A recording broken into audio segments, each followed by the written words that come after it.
Hello everybody, I hope you guys are all having a wonderful day. Today I'm going to review Kingdom Come Deliverance, a game that took me a bunch of time to complete because it just kept going in and out of my backlog. I finally beat it about a week ago and I thought it would be a great game to share my thoughts on in a review. So let's get right into it. Kingdom Come is an open world RPG released in 2018 and set in Bohemia, the modern day Czech Republic, during the 15th century.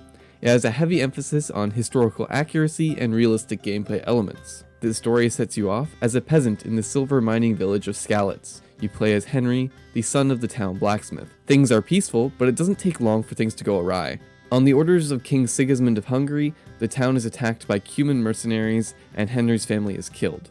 The attack is part of Sigismund's larger campaign against his half-brother Wenceslas IV in trying to take control of the Holy Roman Empire. However, the high politics of these kings doesn't really take center stage. You don't even really see them on screen, it's just the political background of the setting. Instead, Henry interacts with many of the local lords, joining up with Lord Radzig Kobyla in order to pursue justice and revenge for his family being killed. As mentioned before, the gameplay focuses heavily on realism, so like many other games, you need to manage your food, sleep, repair your armor, and craft items. There's no magic or anything here, it aims to have its feet squarely on the ground in reality. And the game introduces many interesting mechanics to this end.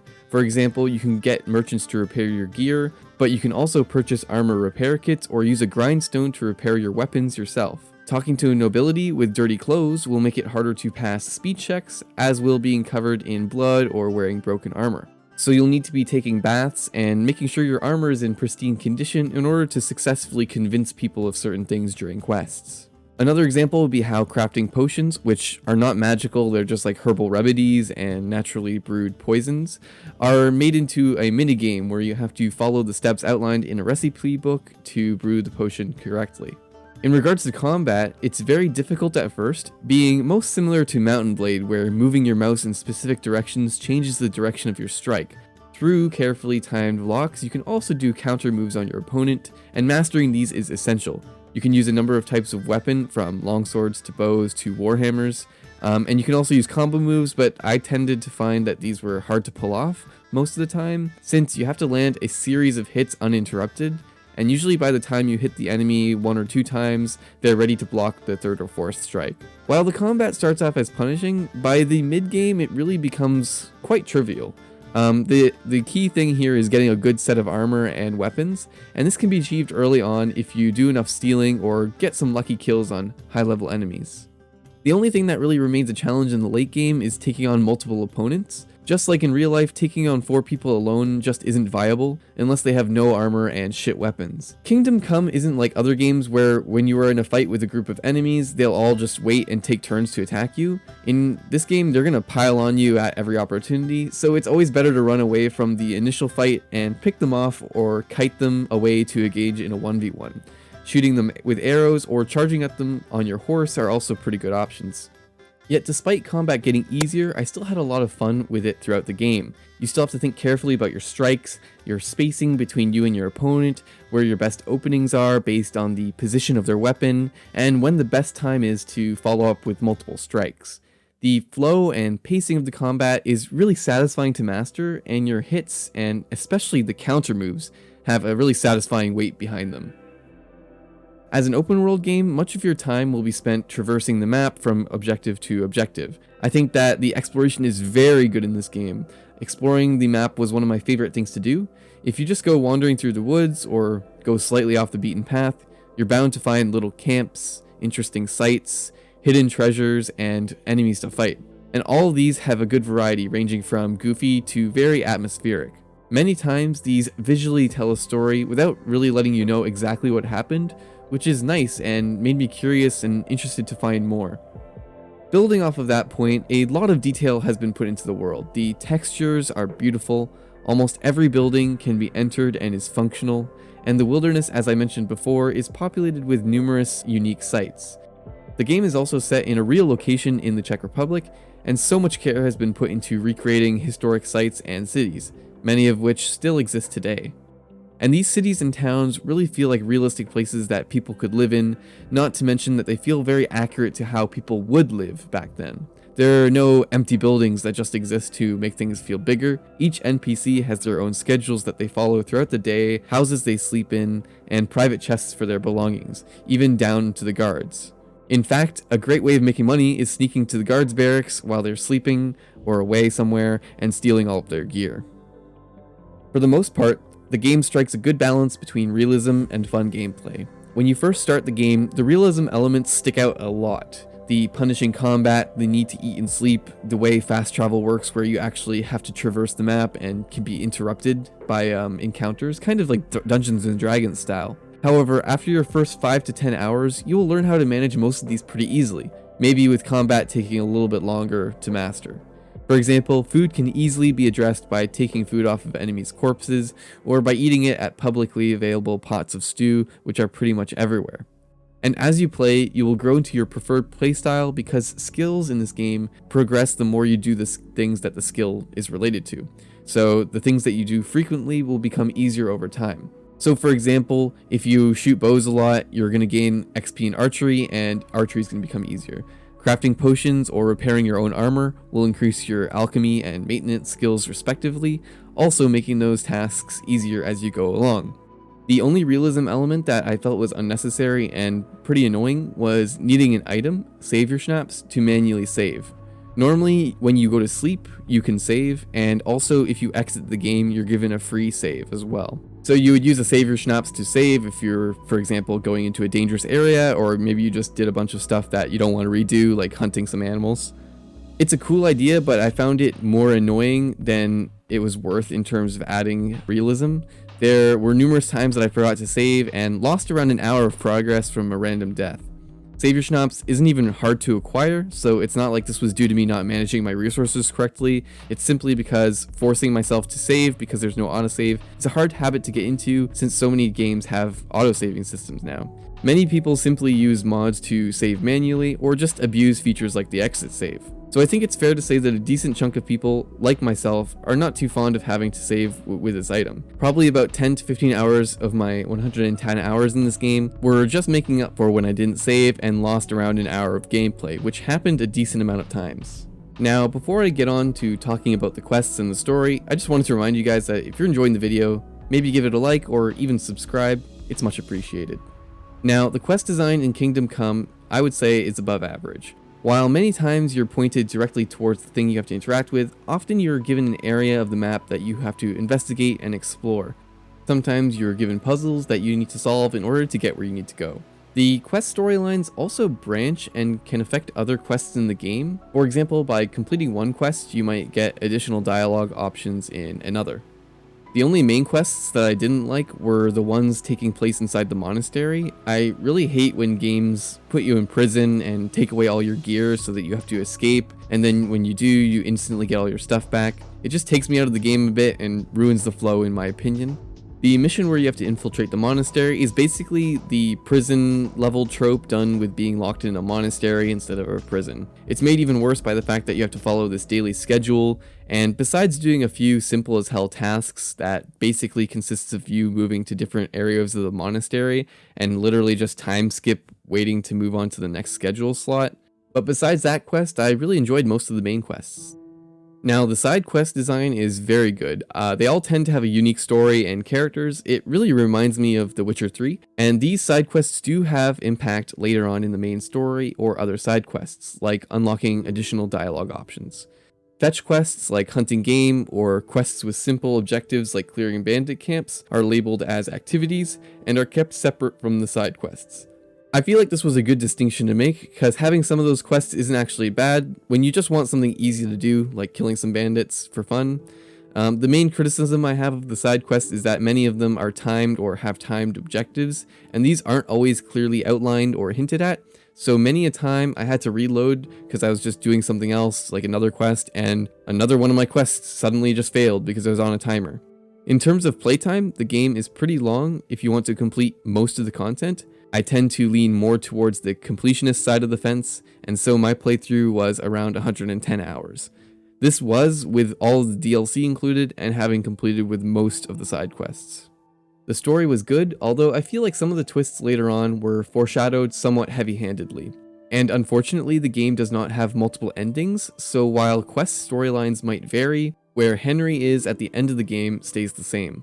This is a bit disappointing considering the wide range of moral choices that you can make. If you're an evil bandit, you'll still get the same ending as if you had played the game as a perfectly pure, glorious knight. I really feel like an opportunity was missed here.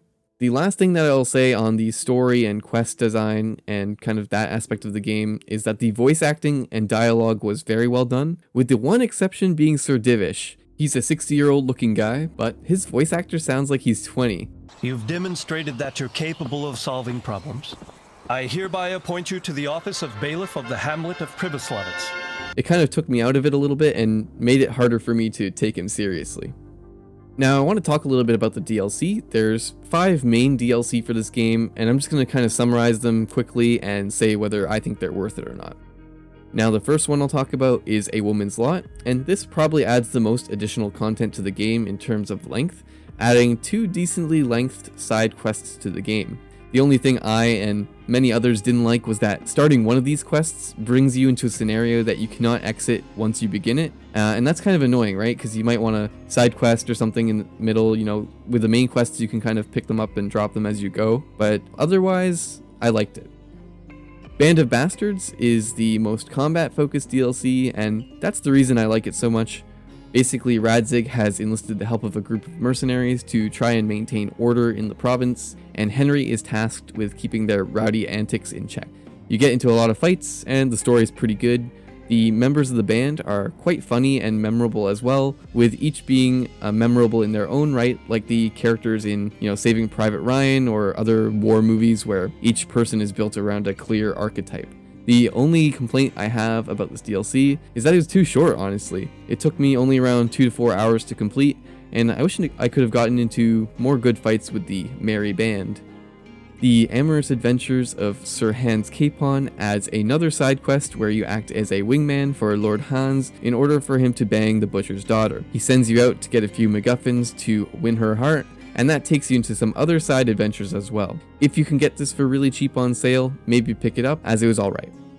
From the Ashes is somewhat cool, but suffers from a lack of purpose. This DLC allows you to rebuild the abandoned town of Skalitz in order to resettle the survivors of Skalitz's raising. While being able to rebuild the town is cool, really you're just spending money to create a town which generates you more money. Considering how money is super easy to get past the mid-game, this means you won't get many benefits from actually building this town. I mean, it costs like 60k gold to build the town, so you could just not build the town and still have more gold than you could ever need. When I actually started this quest, I pretty much almost had all the money I needed to build it, so it didn't really provide me any benefit. I just lost like 60k gold, right? So they didn't really do much with it story-wise also after it's built, so I think it's a little bit of a missed opportunity. If you're like getting a bundle or something, might as well pick this up, but otherwise it's completely skippable. The last DLC is Treasures of the Past, and it's also completely skippable. It adds treasure maps to the game, which you can use to find stashes of loot around the map. These maps are pretty cool because they're hand-drawn like they would be in the period, and they're thus pretty inaccurate. So it's a nice puzzle to have to match the geographic features of the maps to the terrain and your actual more accurate in-game map to find the stashes. However, I never really used these maps throughout the game because I never really needed gear all that much after I got my first good set of armor, and I probably found more of these stashes by accident exploring rather than by following the maps. It's just too much trouble than it's worth, right? Like you can easily get good gear without these. So I would skip this if I were you. I never really did these when I was playing. Now I want to talk a little bit about performance and the bugs and low polish of the game in some aspects, because that was kind of the main criticism when it first came out. I personally chose to increase my graphics settings in this game, despite knowing that it would tank my FPS to around 30 to 60, because I really wanted to feel immersed in the game, and I was willing to take a performance hit. But needless to say, this game is going to require a higher end computer to run. You can find my computer specs in the description if you're interested in what I'm using, and it isn't really the best optimized game, so unfortunately a lot of people aren't going to be able to run it. In certain areas, especially like Rattay, which is one of the biggest cities in the game, the performance tanked a lot. Like I was getting like 25 FPS in Rattay. In regard to bugs, I did run into a decent amount. Most of them were comical and not really affecting things, but I even found ones that negatively impacted main story missions.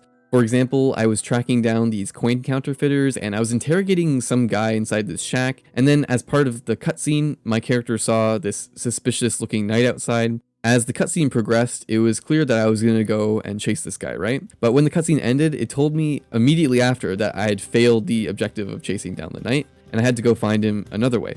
Obviously, this was bullshit because it just glitched out and didn't actually give me a chance to chase him. I googled it, and apparently other people are also still having this problem. Like, it's been 3 years since this game has released, right? I didn't get any game-breaking bugs, but there shouldn't be missions, like main missions, bugged at this point in the game.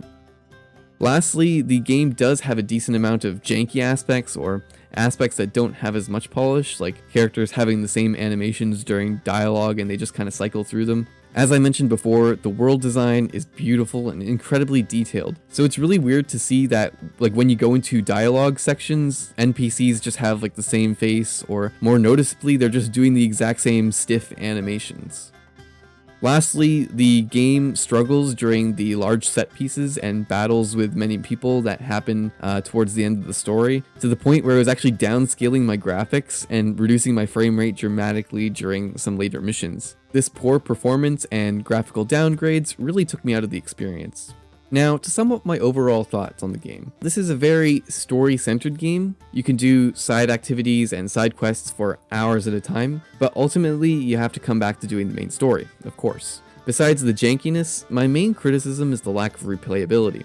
The gameplay is unique and fun for the time you're playing, but after a long playthrough, you're gonna have your fill of it. Unfortunately, the game doesn't have alternate endings, and this means that in my opinion there isn't much here to warrant a second playthrough. There is a hardcore mode of the game that changes a lot of aspects, like not being able to see where you are on the map, making damage values higher, and hiding your health bar, but it just seems like that takes the realism into the realm of not fun.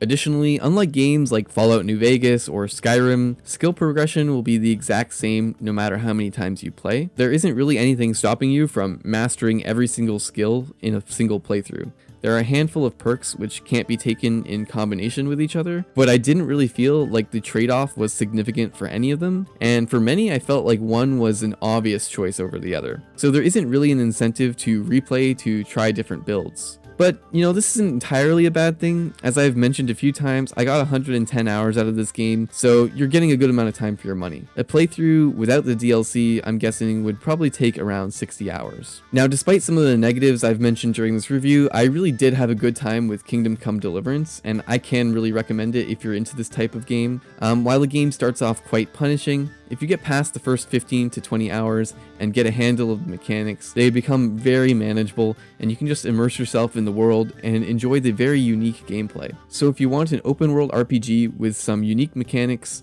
great first person sword combat, amazing environments, attention to detail, and a good story, this is definitely a good game to pick up if you're willing to look past the jank and are confident that your computer will be able to play it. Well, that wraps up this review. I really hope you guys enjoyed it. And if you did, hit that like button or maybe even subscribe. And if you've played this game, let me know your thoughts on it in the comments. I'll see you guys on the next one. Dimtra out.